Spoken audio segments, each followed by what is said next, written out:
Happy Wednesday, church family. Pastor Ryan here, and I hope that you're enjoying the sunshiny weather this week.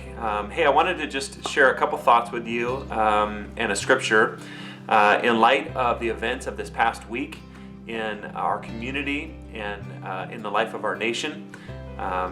It is easy to feel overwhelmed and unsure about how to respond and what to do, and social media can often be a place where even the best intentions can go wrong very, very quickly. And so I've talked with folks in our church family and you know, we've wrestled with how do we pastor people through this type of a situation. My encouragement to you is twofold. One is to lament, and the second is to listen. Lamenting is a powerful posture in the history of the biblical text. And over again we find in the Psalms, even we have a book called Lamentations, which means lament, where people in their brokenness and their grief and their pain cry out to God. And so much of the events of this last week have revealed that the pain of our brothers and sisters of color is very real and continues every day for them. And some of us are just realizing that maybe for the very first time, or those emotions and those feelings have been brought to the surface over this past week.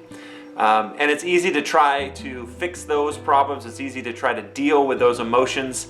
And sometimes with even well-intentioned ideas, we wind up doing more harm than good. And so as I've talked to some of my friends who are a part of the Black community and the Brown community, this is kind of one of the first things that they've invited me to do, is to lament. To weep, to mourn, to grieve with them, for us to grieve as a nation over the things that have transpired, to grieve together over the systemic racism that is still at work within our country.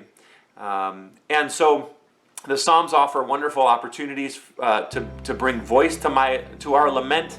Pastor Karen is bringing us a message on Sunday about one of those in 2 Samuel. But in Psalm 10, Psalm 10 is a great psalm of lament, and just part of it here asks God, you know, why do you stand far off? Why do you hide yourself in times of trouble?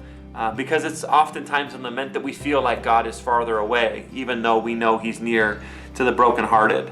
And in verse 12 it says, "Arise, O Lord, lift up your hand, O God, do not forget the helpless." Verse 14, "You, God, you see the trouble, the afflicted, you consider their grief, and you take it in hand."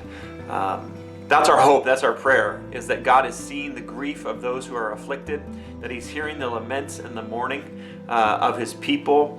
And so I want to invite you to posture yourself in a posture of lament during this season. The second thing that I would encourage you to do as your pastor is to listen to the stories of people of color in our community, in our world, to listen to the stories of our sisters and brothers, and before we dissect them, before we try to figure out, you know, different scenarios of how things have gone differently, before we try to figure out what we should do to somehow fix this problem, just listen.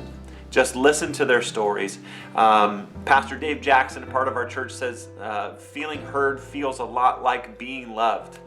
So if our vision is to love God and love people, one of the ways we can love people of color in this season is to listen to them. So if you have a friend, call them and listen to their stories. If you don't have a friend of color, you can go to my Facebook page and the church's Facebook page, and some folks in our church as well as others in our community have written some things that some of their stories that you can listen to. So over the next week, we're going to be interviewing some of the folks in our church, in our community, about how we as a church can live out our vision in this season that we find ourselves in. This is work that has been done before and will continue to need doing. And so we want to prepare you for a season of kind of leaning into this, to reflect the grace and the compassion of Jesus, to love God and love people and serve both. And we'll go on this journey together, trusting that God is at work among us and within us, and that His kingdom is coming on earth as it is in heaven. So may God give you the courage to lament and to listen during this season, and may He send His grace and His mercy upon our community during this time. And thank you for tuning in.